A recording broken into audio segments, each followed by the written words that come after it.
Welcome to the Good Rookies podcast. My name is Faheem. And my name is Nelly J, y'all. And we are Good Rookies. That's right. What's going on, everybody? Happy Good Tuesday. And guess what? It's episode 67. 67. 6 and 7. Woo! My goodness, y'all, we're so excited. Okay, we have a phenomenal guest on this podcast. We're so excited to introduce and talk about him more in the culture. But Faheem, please introduce who we got. All right, so like you mentioned, once we get to For the Culture, we'll be able to really double down and get into our special guest we have today. It's really a pleasure to have him on. Someone's going to bring a lot of knowledge and some insight into something that maybe we didn't know, and maybe we can get some clarification. So let's welcome Matthew Maurer to the podcast today. Matthew.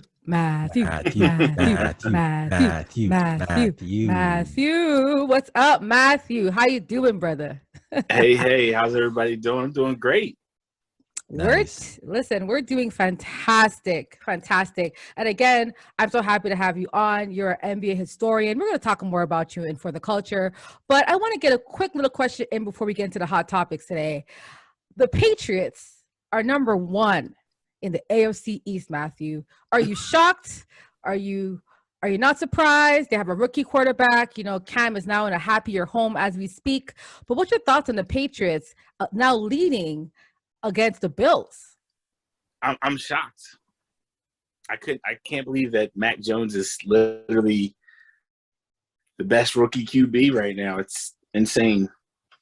I did not expect that when they drafted him. So, hats off. Begrudgingly, my 49ers aren't doing very well, but hats off to them. What's funny is that I actually liked who you guys picked in the draft. So 49ers. It was what's his name? Trey, right? What's his name? Trey Lance. Trey Lance. I liked him a lot. I actually had him as being the best QB from this class. But Mac Jones is balling. So Belichick, people were trying to say, they didn't do. Listen, y'all, Belichick is a GOAT as a coach for a reason, and he's proving it again with great defense first and a great QB right now. And I think they have a good future there. So I agree with you, bro. I am hella shocked because the Bills I thought was going to just take over that conference. Any thoughts for him on the Patriots looking good leading up to hopefully the playoffs for them? No, actually, no. Maybe a little surprised just because of the fact that coming into this season, I know not this season, last year, they had some players that were out, like weren't coming in. They were shorthanded. Yes. Shorthanded, that's the word I'm looking for. Mm-hmm. And getting Cam, the experiment that maybe didn't work, but maybe did work because now he's found a job elsewhere. So, I mean, if you were to say at the start of the season that they'd be doing this, I would say, really? No, I doubt it. So I got to give it up. I got to give it up for them for sure. Enough respect. So let's get into some hot topics for him. What's on deck first, brother? What's on deck? So we want to talk about Jordan. Do you want Jordan? He denied Kanye West. Denied him and how? Like, what do you mean denied him? So I guess Kanye wanted. Kanye wanted. Obviously, they're both from Chicago. Well, Jordan represented Chicago. Mm-hmm. Kanye's from Chicago. There's a connection. Kanye obviously would want to meet with Michael, and Jordan had denied him. Apparently, he denied him over the past lyrics were the Jumpman lyrics, where he says Yeezy leaped over the Jumpman, and I guess Michael took that personal and just doesn't want to meet with him. I found it very interesting. What do you think? I'm gonna go to Matthew first. I'm gonna do a pass to Matthew. Matthew, your thoughts on? Michael Jordan being petty. Are we surprised? Let's be real. No, we're not surprised. And Kanye being Jordan petty. being Jordan. And Kanye being Kanye. Like these are the two. It's like two extreme, like polar. They're so similar that it's probably gonna kind of separate. You know what I'm saying? Absolutely. Yeah. Totally. Totally. I wonder. So, like I was mentioning, Jordan put Chicago on the map. Before Jordan came to Chicago, they had hockey and they had baseball, but they weren't really a globally known city until Jordan came there. So for ball, Jordan did that. I have to say, almost equivalent. I'd have to say Kanye did the same for hip hop in Chicago. I mean, before Kanye, when you think of Chicago rappers, I'm thinking maybe Common, maybe Twista, and respect to them. But we're not, if we're going resume for resume, come on, Kanye's got Grammys upon Grammys and reached levels that I don't think anyone from Chicago else has. So, just the fact that two legends can't meet, it's kind of maybe disappointing. But I'll say this, Drake and Kanye just recently had a beef. And I'm not sure if you heard, but that has been squashed a few weeks ago, where Kanye was at Drake's home apparently, and it's all good. So, I mean, if Drake and Kanye can have an openly, a beef open and squash it, I think Jordan and Kanye can get to that place also.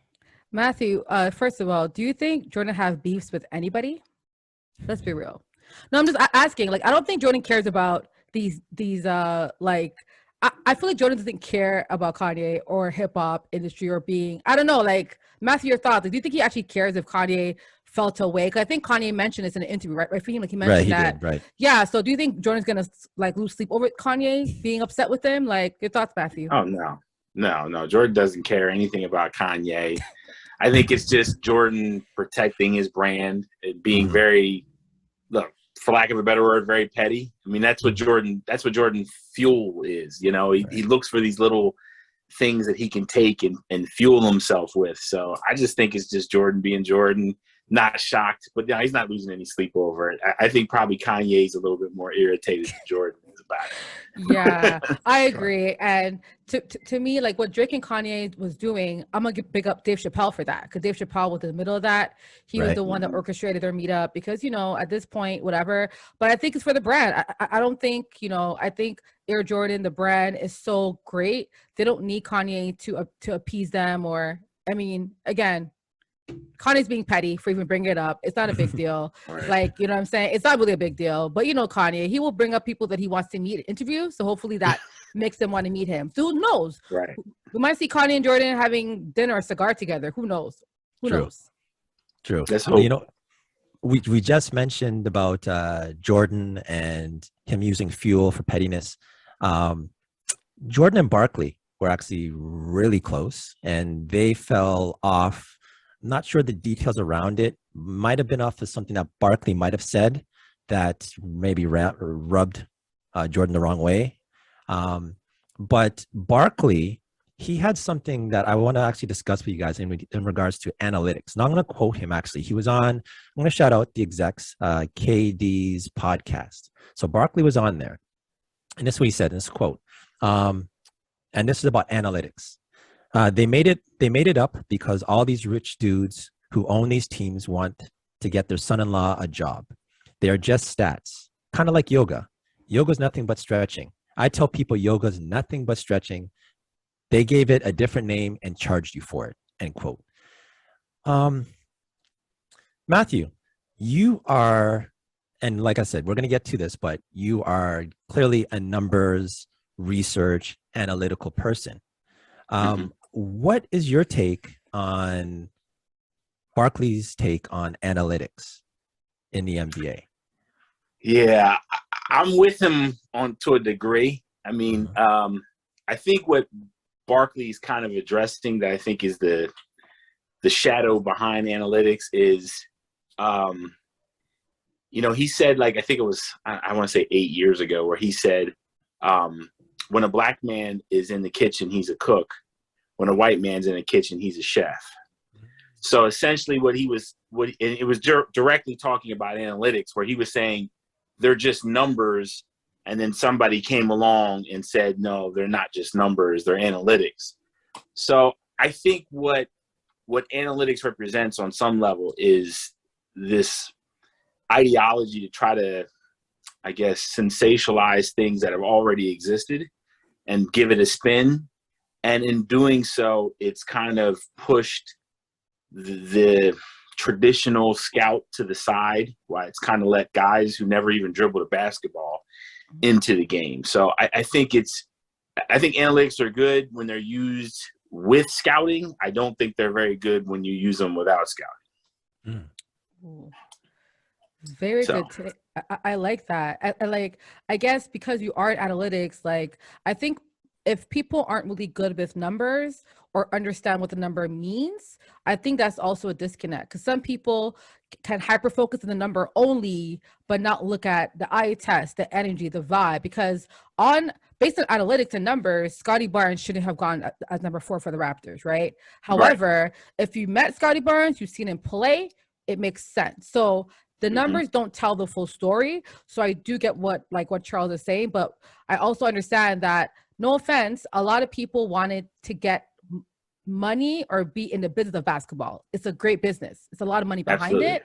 So I can see why Charles Barkley may think that some people are trying to justify their position by focusing so much on analytics that they're missing the beautiful gift of basketball. You know what I'm saying? So I can see why. I mean, it's a good marriage, but too much of one side can also be detrimental to the game. So Charles, absolutely. Yeah. So Matthew, how much would you say NBA personnel use analytics to make their decisions? Oh, it's constant. I mean, they do it they're getting analytics after each game, seeing like how many times a guy went left, what they did on pick and roll situations. I've heard them using analytics for contract deals. Is this player going up in production? Is this player going down? What are players his age doing, historically, so that analytics have always existed. I think that the thing that analytics in this era have done is it's given this, I guess you could call it, this dance of numbers, and giving it an umbrella to say, hey, these are the numbers. These are what these numbers mean. And then you draw a correlation into it. So, like, I'm big on analytics. I'm not a strictly numbers guy, but, like, for example, I like things like player efficiency ratings. I like things like win shares. I like to look at that kind of stuff, defensive ratings. So I do admit that there is a certain layer to analytics that's very valuable. But I think when you just do it and you don't watch it, then that's when you start falling for the numbers instead of falling for, to Nelly's point, the game and the beauty of it. So you mentioned some of the, I guess, columns that you do respect, which would have been, you said win shares would have been one. I want to get your take on plus minus. Plus minus, it's on the NBA box score. Me personally, it's there, but it doesn't exist. To me, I couldn't care less what's happening in that column. Sure. How about you for the plus minus? Yeah, I don't really pay attention to plus minus that much. I mean, I know if I'm watching a game, it doesn't shock me if a guy has negative 15 because I watched the game. He clearly didn't have a great game, so I don't really need that. And then to me, I think plus minus is good if you're just trying to get a general feel for what was going on during the game. So if, like, you're not looking at exactly the numbers, I mean, like points, rebounds, assists, and you're just like, okay, really quick, who had a pretty good game? You just use plus and minus real quick. I think that was really used for, commentators and people in that media profession to write their columns quick or to talk about the game quickly. I don't think for a fan, it has a lot of value there for plus and minus. Certainly as a scout, there's no value for plus and minus, not in my books at least. I don't use it at all. So, I agree with you. I think it's great for media personnel, but I wouldn't say for a fan or for a scout, it would be something that's tangible for us to look at.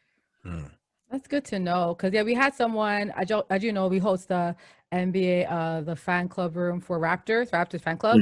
And we had a media personality come in, and, he covers LA sports, but he covers hockey. And now he's starting to cover basketball. And he's saying how hockey is used very much a lot in hockey, plus or minus. But in basketball, they're trying to add that now to basketball. And it's like, so this came from hockey. And someone said, probably someone white, said, you know what, let's put this in basketball too. It could be great. Yeah. So it just shows you how, like, sometimes when people are coming from different sports, they also integrate their own analytics to try to say that this is also valuable as well. So yeah, it's interesting. Interesting. So before we actually go to For the Culture, I have a question because in regards to what Barkley was mentioning about yoga and stretching and how analytics could be in that lane of just same thing, just with a different name spruced up. How many, like, of these analytics people, like, what would be the like, how do you get a position in a team to be an analytics person? Like, is it like they look at your school and then maybe, or do you have to have like a math major, or like how, or could you just be a basketball person and get in there? Do you have to have some kind of prerequisite to get into being an analytics person? Because coming to what Barkley's saying, he's making it seem like they're a bunch of family, like people close to the organization or the ownership. But if we don't have like a lot of Black owners and a lot of Black management, I'm just wondering how is it to be Black and breaking into the analytics field if that's the way it is? Yeah, I actually have a little experience with this because, I was friends with a gentleman. This is dating myself. I joined the Professional Basketball Research Association of America when I was like 18 years old. And this guy, he actually invented PER, and that's John Hollinger. He actually invented that stat for PER. And it was kind of like, I remember he was talking about it, and I was like, man, what are you talking about? And it was like, it's player efficiency rating, man. It's 15 is the average for every player, and anybody below 15 is below average, and da-da-da-da. I remember I was saying, man, come on, bro. This is stupid, because I'm an old school scout, I'm like, come on, dude, what are you talking about? And to his credit, he invented that stat. And I think he got a job with the Memphis Grizzlies. Another gentleman that I was friends with in that group as well, Dean Oliver, wrote a book called Basketball on Paper.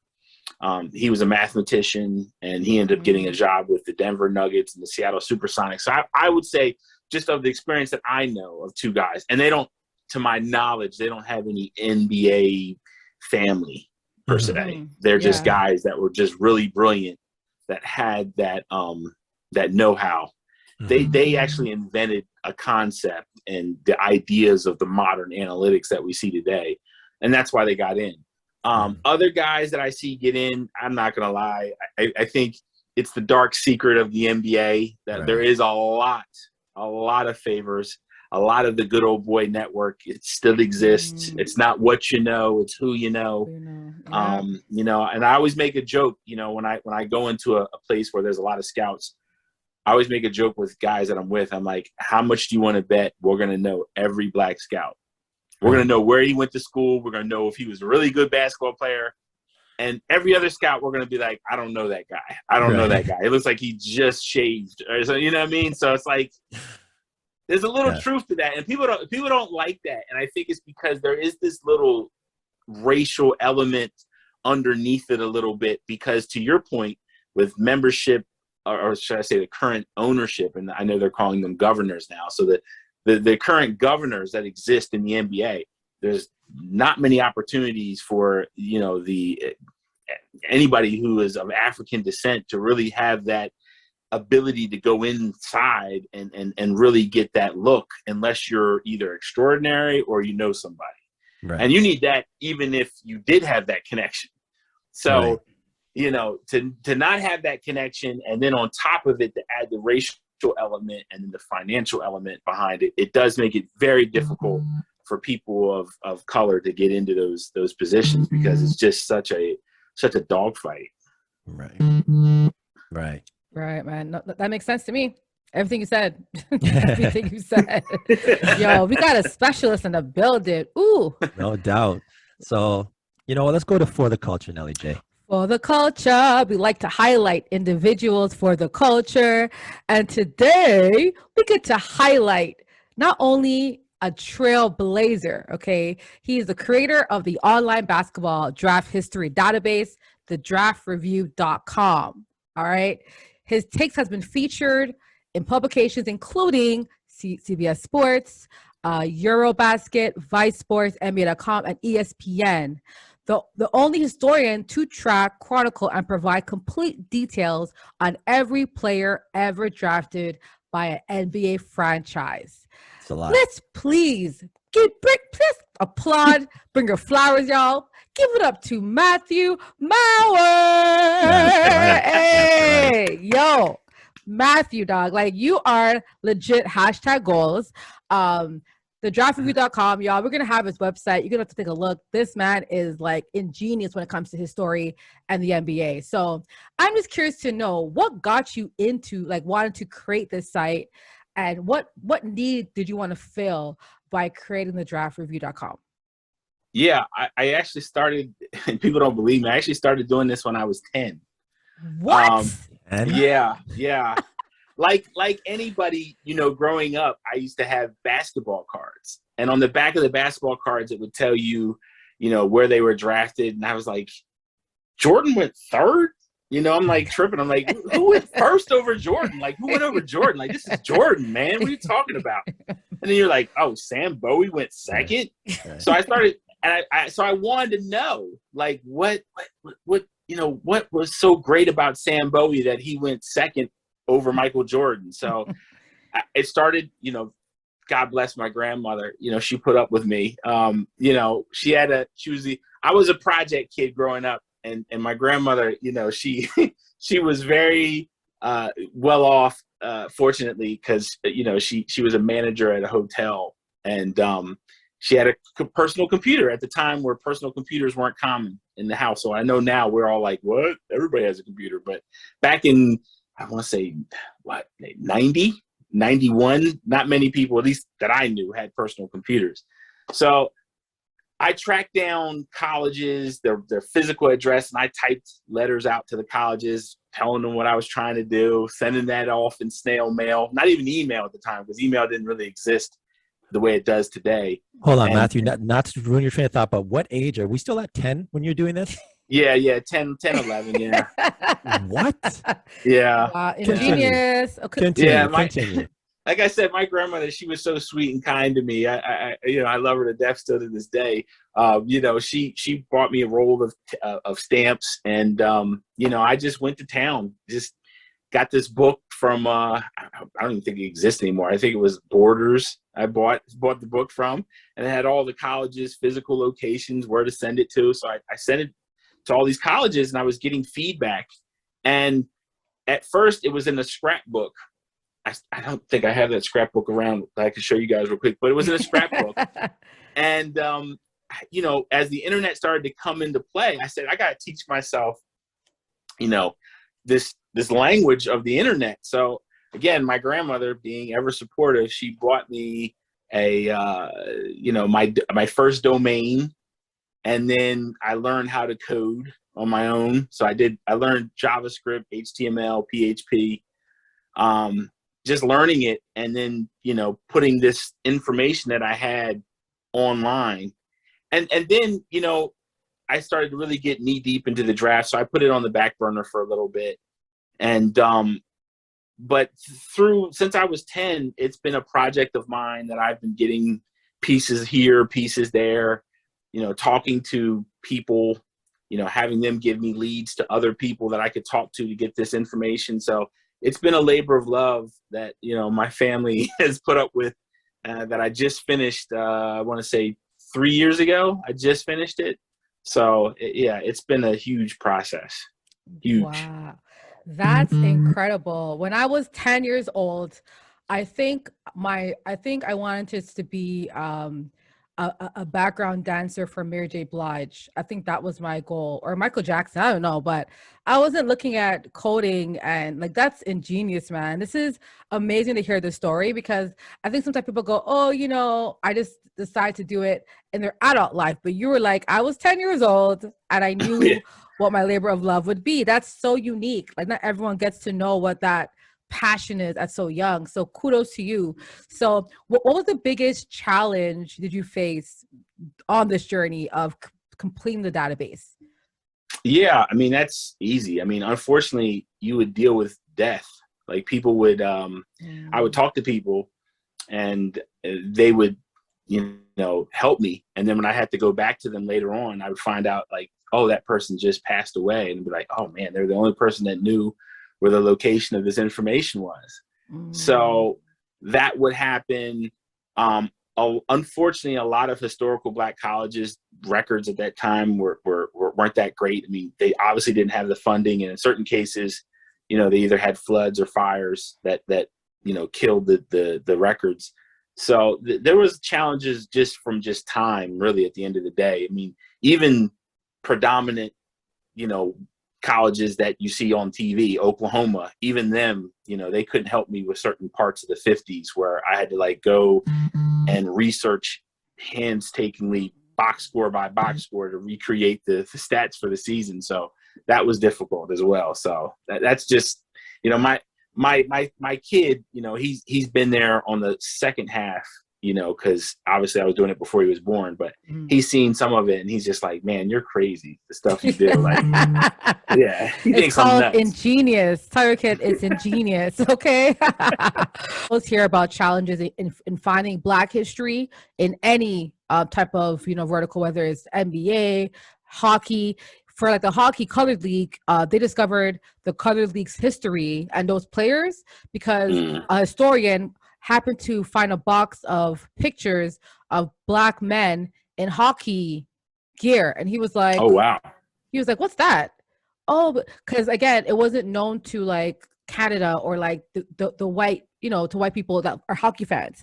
But this man, he found he's like, hold up, this is, they're like, yeah, they're probably just, actors, or they're probably in a skit. No. He's like, no, this is actual hockey gear. And he discovered when he went and visited the Black community in Nova Scotia that there's a big history of Black hockey players back in the 1900s. So it just shows you that history in the Black community is always lost. So someone like you who's actually putting in work and effort to find his history, going to HBCUs, all that stuff, that's remarkable, Matthew. So kudos to you. No doubt. Thank you. So Matthew, I got something quick for you. First of all, I want to mention, this is why you're for the culture. You have a database. You do have NBA personnel that are aware of your database, and also overseas also. So the basketball community, as you know, it's global. A lot of decisions are being made by players, possibly of the information that you looked about and you provided behind the scenes. So first of all, I want to highlight that, okay? Because if you weren't here, we'd have no idea of a lot of things that's going on. Okay, so quick question is this. One, so since you're aware of how things go kind of in regards to the draft process, I'm wondering remember Patrick Ewing, when he was drafted by the Knicks at Madison Square Garden, and it was a big deal. I'm pretty sure when you make a draft pick selection, I'm assuming they might have used fax back then. Or like it might have, maybe the process to process a draft pick might be a little different. I'm just wondering if there's anything now that you could think of maybe back in the day in regards to behind the scenes in regards to draft that nowadays they do a little different. Is there anything different, or is it just kind of the same over the last 30, 40 years in regards to processing a draft? Or is it nothing more than a phone call and a checkbox? No, it's different. I mean, in the 80s, that was actually, it's funny you said the 85. That was actually the first draft I ever watched. Oh, wow. Okay. So, for example, they used to have a guy named Marty Blake. Marty Blake and Associates was the first NBA scouting service, if you will. And he would be on stage, but he'd be like in the background or to the side. And the commissioner at the time would be in the front on the microphone, and they would have a cue card so the team would fill out who they want on the cue card, and then Marty Blake would be there on the sideline, and they would give the cue card to Marty Blake, who would ensure that the player that they're trying to pick was eligible for the draft. So it's not. It's very, so he would actually have a Rolodex. He'd have a Rolodex for the guys that he thought was going to be eligible for the draft. And if that guy's name was on the Rolodex, okay, yeah, you can go ahead, go up there and go give it to the commissioner. So it's a little different now where everybody now knows, like, okay, this guy is eligible, this guy isn't eligible. It's kind of different now, but we still have things that happen today that are hilarious that I don't think the average person knows about, but people in the NBA community, we chuckle about all the time. Right. Like Tanguy Nguobu, who was drafted by the Minnesota Timberwolves, I want to say 2011, from Qatar. He was said to be 24, and they found out that he was later on after they drafted him that he was 28. So he wouldn't have been eligible for the draft. So it's stuff like that still happens. It gets swept under the rug a little bit, and the NBA doesn't come out and say that the pick is null and void. Back then, if you picked the guy that was ineligible, the NBA would come out and say, hey, you don't really have rights. That's null and void. They didn't do that with the Minnesota Timberwolves. They're kind of like, hey, you guys just keep it down. Oh my God. That's kind of embarrassing. Okay, so I got another one for you. So OKC, as you know, they stockpiled on draft. Crazy. Over the next 5 years, apparently, give or take, they're looking at 19 first-round picks and 17 second-round picks for a total of 32, 36, whatever the math is. Yeah. What do you think the odds are? Because actually, before I get to that, let me ask you this. Has there ever been a team that you know of that has had so many picks over a 5-year span? Nobody. No one even close. Okay. Nobody even close. Right. Yeah, Oklahoma City is 1, 2, and 3 on that, man. Right. That's funny. Something I get your opinion. So that's obviously a power position they're in. What do you think the odds are of them turning and flipping these picks? Because actually, a team that comes to mind, I know it's not close. I'm thinking of the Sixers, as we know, trust the process. They went through a lot of first-round picks that never seemed to materialize. Do you see, if you were to say, how many of these picks do you think can materialize into being a championship team? Like how, they're going to get first round. A lot of good talent's going to come through. They're probably trying to flip it, etc. Do you see a championship with OKC over maybe, say, the next 10 years? No. Really? No. No. Yeah. I mean, I think the draft is a great tool for teams, especially teams in mid-major or small markets. I think the problem is with OKC is that for whatever reason, that group, you just get the feeling you don't know what they're doing, and there's no cohesion. There's no plan per se. It's almost kind of like the freewheeling that was done in Philadelphia. I mean, Philadelphia had all those problems because even though they had all those picks, they were just taking guys left and right. I mean, they had Okafor, they had Nerlens Noel, right. And they were just picking whoever we can get our hands on. And I think when you do that and you don't have that, and I'll use the Toronto Raptors, for example, because they pick with this efficiency where like there's this calmness when they go through this process, and they're going to take their guy that they want to take, regardless if we can see it or not. They're going to take their guy. And I think if OKC has that type of maturity with these picks, then I think they'll be great. They'll be able to get a couple guys. I just think that's when you look at what they did when they had KD, Westbrook, and Harden, I don't know if they'll ever be able to replicate that. I mean, that was like 3 MVPs, that's just tough. Hall of Famers. Right. They had a Hall of Fame team, man. I think all 3 is also top 75 list. Absolutely. Which is insane. So yeah. And that's not including Serge Ibaka that they took as well. So Right. Yeah. Just difficult. Right. This is hard game. Yeah. Okay, here's my last one before we get out of for culture, because I really trust your insight in regards to this question. Nelly J, I'll get your answer at the end also. So here we go. Ready? I'm going to try and lay the table very quickly just to give some context to my question. Here we go. So I'd probably say the biggest fumble of the bag for a GM would be Joe Dumars. Joe Dumars had great picks, but in the 2003 draft, It went LeBron, Darko, Melo, Bosh, and Wade. Okay. So Detroit could have chose Carmelo Anthony at 2. They chose Darko at 2 and Carmelo went at 3. So they passed on Carmelo Anthony. The reason why is Darko, at the time that Pistons team was already set. They had like Chauncey, Rip Hamilton, Tayshaun Prince, Rasheed Wallace, and Ben Wallace. So they were already set already. So all they needed is just maybe someone for the future. They decided to get Darko as a backup for Ben Wallace. They could have had a backup in Carmelo Anthony for Tayshaun Prince. And here's why I'm kind of laying this out here. Carmelo, as we know, everyone else from that draft class has an NBA ring. Carmelo is the only one without a ring. So it's kind of a hypothetical question, but you'd have something to weigh in on this. It goes like this. If Carmelo was picked by the Pistons at 2 and he played with the Pistons backing up Tayshaun Prince, and we're looking at that team with Melo, that team in that year when they're drafted, they won the championship. So technically they didn't even need Darko so much because they got it done. They won the championship. The following year, they met the Spurs and they lost in 7 games.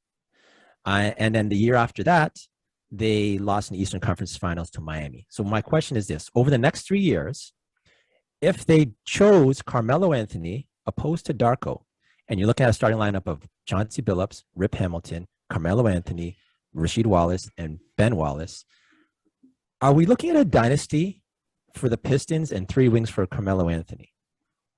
That's a tough one. I mean, I think, it depends on Larry Brown's comfort level. I mean, Larry Brown was notoriously bad with rookies. I would love to give Carmelo that, to say like, yeah, you would have got those 3 rings.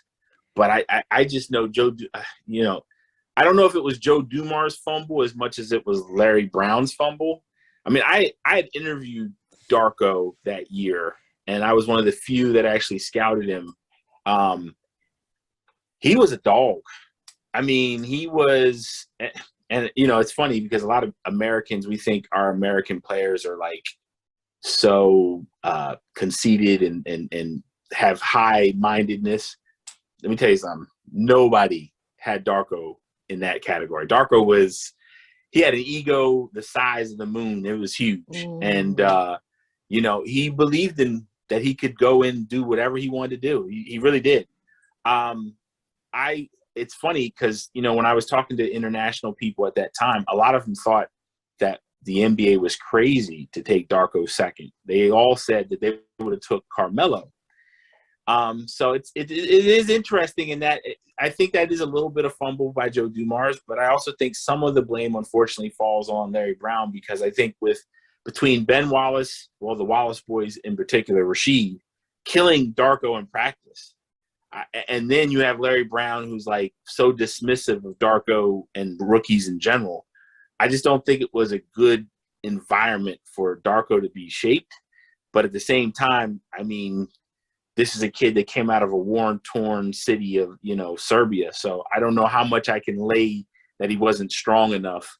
I just think that the NBA is this really – I think people don't realize just how good these guys are and that, you can be the man in college or overseas and you come in the NBA and you're nobody. And it happens every year. And, unfortunately, I think, yeah. But to answer your question – yeah, I think Melo could win one more with Detroit. I do. I think he could. I think Larry Brown would eventually get it that this kid is good and say, you know what, I mean, all right, I trust you enough. But yeah, I think if that happens, and I think that's the other part about the draft that people get a little mixed up is it does depend on where you go, right? Because if Melo does get those rings, the whole legacy of Melo and the attitude that we have about Melo would forever change. So it is, yeah, that's a hugely great point there. Yeah. Just to add to what you said, I think Carmelo would have been great on that team because, Carmelo also has a little bit of an ego. Let's be real. And I think that Pistons team would have humbled his tail humble. Oh, you think you're a big boy? No. Then Rashid, those guys would have humbled his tail. To also keep in mind that Detroit made it to the finals the second, right? 03, and they lost to Spurs, right? That year? 7 games. 7-game series. So Carmelo could have been that tipping pot. So I would give him. Oh, yeah. I think he definitely would want a ring. I don't know if about because I think the year after that, Miami got LeBron and it's a different story. But I think they would have been a powerhouse with Miami those years. And it would have been great to see like LeBron versus Carmelo in the Eastern, conference finals or whatever. Because they all kind of were friends too. So yeah, I think Carmelo would have won a ring for sure. For sure. Like in addition, so you think you got 2? You think that I would say 1 ring for sure. I just don't know because remember that first year, I think Dallas won the year after, and Miami went to the final. That LeBron team with Wade was kind of Bosch. I think would have been very close. I think, but yeah, I would say 1 for sure. 2, I'm not sure about 2, but 1 for sure because LeBron was a problem in the playoffs. Yeah. Okay. With Wade and Chris Bosh, that team was really good, and they had a few good role players too. I think Ray Allen was there too, so yeah, I think would have been close. Would have been close. Yeah, but for sure 1 ring. I'm gonna give him that. Yeah. All right. Yeah, and I think that at the end of the day, I think Joe Dumars missed the opportunity that great teams do, which is the rich get richer. I mean, in LA, you saw them pick, James Worthy, and they're already a championship team, and they take James Worthy. Unfortunately, the Boston Celtics who take Len Bias, who tragically dies. But it's that the rich get richer. So the problem with Joe Dumars taking Darko, obviously, is because everybody in America was screaming, "Give us Carmelo," and he took the guy that no one, thought that could do it. Right. So that's the issue at the end of the day, and that's on him. He's going to have to deal with that. Yeah. But he got money, so he's good. Also, that draft also had Kendrick Perkins too, right? He's an 03. Oh yeah. Yep. So I mean, I think he would have been better than Darko. No offense, but Darko who? That's a fact. Darko what? Darko who? Sorry. All right. So Matthew, honestly, for the culture, great, amazing. Thank you for all that you do. You appreciated the culture appreciates you from the 10-year-old you up to now. I'm not going to say your age on the podcast, but you're seasoned, and we appreciate you, brother. We really do. I like that seasoned. I like seasoned. that. I'm spicing on that, boy. I like that. I'm getting more and more seasoning. About to be like Faheem out here. I'm about to have silver all in there, the silver, yes. So I guess let's go to the last segment, Faheem. Let's go to That's Absurd. That's absurd, Faheem, bro. What was absurd this week? What was absurd? The NBA Jam. Back in the day, 1993, 94, popular game. We probably all played it. As anyone who doesn't remember, it's a 2-on-2 game. You come down, you can, from the 3-point line, dunk on people. Like, it was the most fun imaginable. Now, the creator of NBA Jam, he's just come out pretty recently and admitted that there's a cheat code in the 93, 94, the early NBA Jams. The cheat code is to deny the Chicago Bulls a game-winning shot against the Pistons. In particular, if you're in that scenario and you have, if Horace Grant or Scottie Pippen took a shot while being guarded by Isaiah Thomas or Bill Laimbeer, there's a chip in there, a cheat code to make you miss. Absurd. Absurd. Hold up. He admitted this? Like, he's that petty. He said, I'm petty. And what? I said what I said. Wow. Matthew, your thoughts on this, brother? Your thoughts. I mean, I love it, man. That's why the Detroit Pistons hated the Chicago Bulls. It was that deep for most fans. And I think the other interesting thing about that is too that he talked about. I saw another interview when you guys told me you were talking about this that I didn't know either. Is apparently the original game, the original arcade game, As you guys may or may not remember, Drazen Petrovic died from the Yeah. New Jersey Nets. Of course. And he said that for some reason there's ghost coding that they can't figure out that will say the game will inadvertently say Petrovic during the game when you're playing it. So it will yell out Petrovic. So you're saying that his spirit's haunting people. Okay, all right, cool. Wow. That's what the guy said. He said it said it's only the original arcade console. If you have that one, you'll play a game, and for some reason, somebody will yell Petrovic during the game.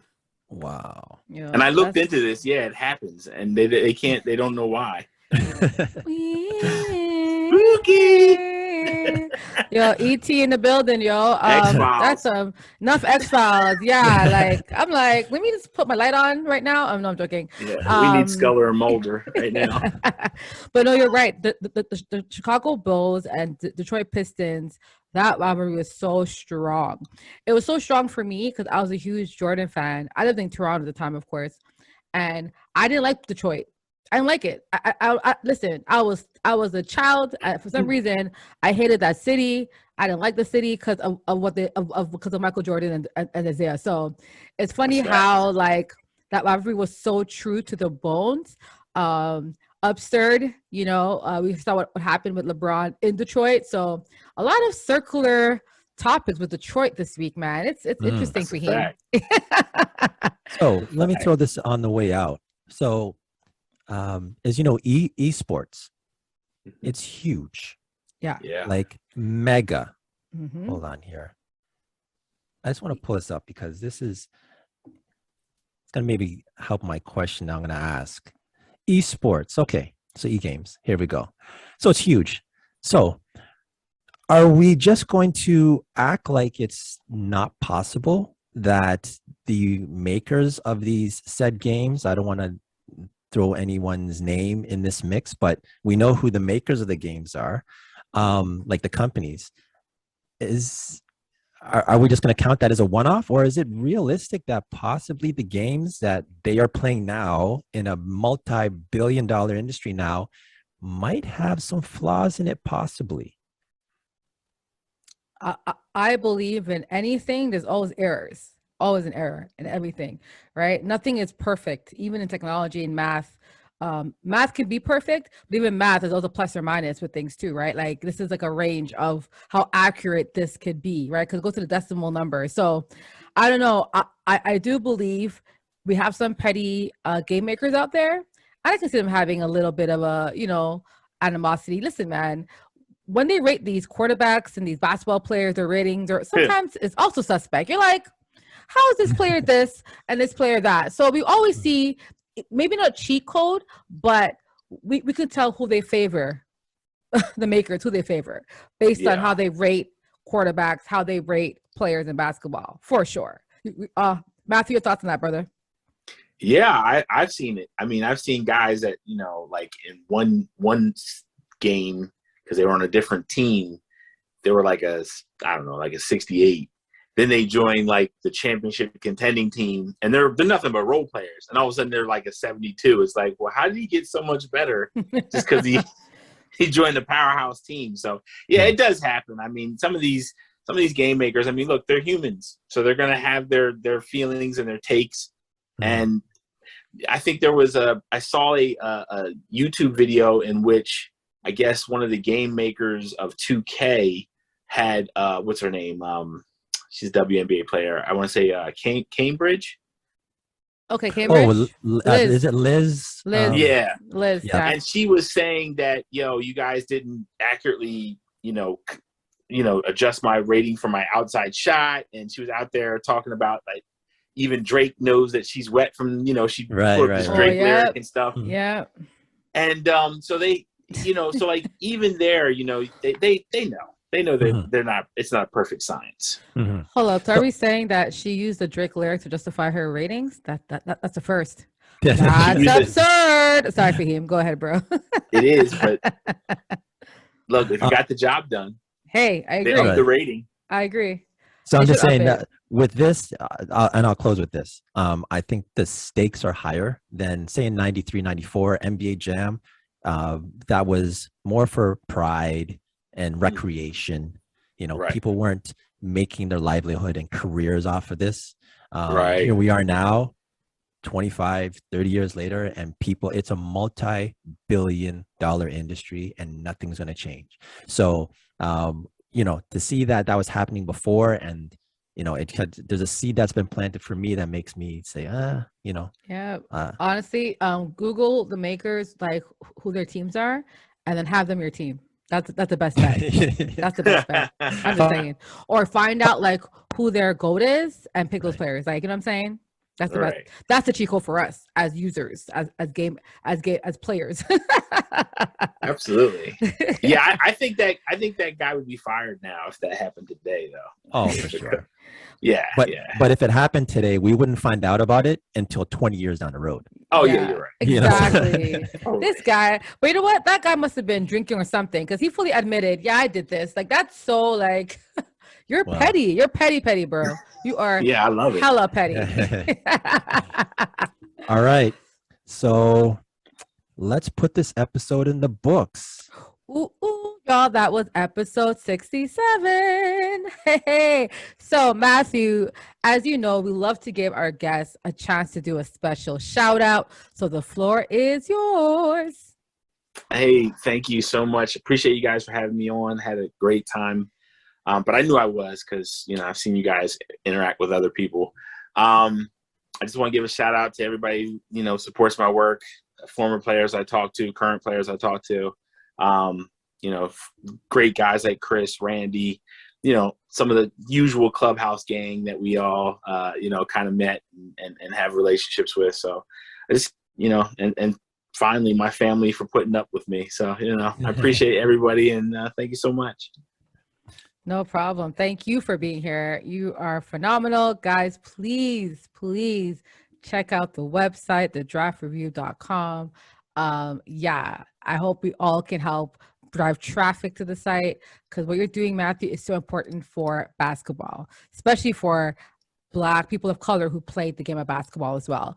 My second shout out is to Kyle Lowry. Why, you're asking? Not because he helped us win a ring, no, but because up until now, Kyle Lowry stated that to him, Toronto Raptor, that's his everything still. And he still plans to retire as a Raptor, because that's still his home. So as a Canadian, it's really good to see Americans come up here and really embrace, because, you know, athletes always talk about, oh, playing in Toronto, it's cold, it's this and that, it's taxes, but players do come here, do enjoy it. So shout out to Kyle Lowry for reminding to the players that Toronto is a great place to play basketball in, and hopefully we can get some better draft picks the next couple of years because of that statement that he made. Faheem. So I'll start with Matthew. It's been a pleasure, honestly. Thanks for coming out. Thedraftreview.com. I probably say round draft time is when I'm searching to see, you know, who's next up, and, you know, I usually would check the standard publications. They're taking a back seat now. I got to go to in your site, and I will be spreading the word also. We want to definitely, because you are a trusted source. All right. Oh, thank you. That's one. You're also expanding also. I did notice. Is it to the Yes. WNBA? And there was another one also that you're looking to expand. You want to do that really quickly? Yeah, I'll be doing the WNBA draft. I'm also curating an online NBA draft history museum, and I'm in the process of writing an NBA draft history book. So oh my gosh, yes, I'm definitely getting a copy. That's amazing. All right, Matthew's doing all the things for him. He's doing all the things, man. Of course. Try. Keep pushing. And my last shout out real quick is to Team Canada Soccer. Yep. We've qualified for the men's first time since the mid 80s for the World Cup, which is, for us, that's quite an achievement. Like I said, it's been like 30 something years. And one thing I'll say is our team, it's nice to see, I'll say we have representation. I'll put it like that. Our team, surprisingly, if you watch Team Canada's team, there's a lot of Black players on there. Like more than half of the team is Black. And that's something watching soccer that it's never, you know, maybe one or two might be on the field, I was shocked to see it coming up. If there's 11 guys, I don't know, like 7 or 8 of them were black. I was like, whoa, like what's going on? So I want to shout out Team Canada's soccer team for getting it done. Yeah. And being inspiration, I guess, to the younger generation coming up. I'll leave it there. That's huge. That's huge, man. There's lots of young, talented black players in Canada, a lot in soccer. So I think hopefully it won't be another 30 years again when it happens. So great shout out. So y'all, if you had a good time, if you enjoyed yourself, y'all, this was episode 67. Please tell a friend to tell a friend to tell a friend. Faheem. Matthew, once again, we thank you for coming out. We're there for you whenever you need us on all platforms. If you want to check us out, that's Good Rookies Podcast, episode 67. And we out. Peace. See you guys. Review.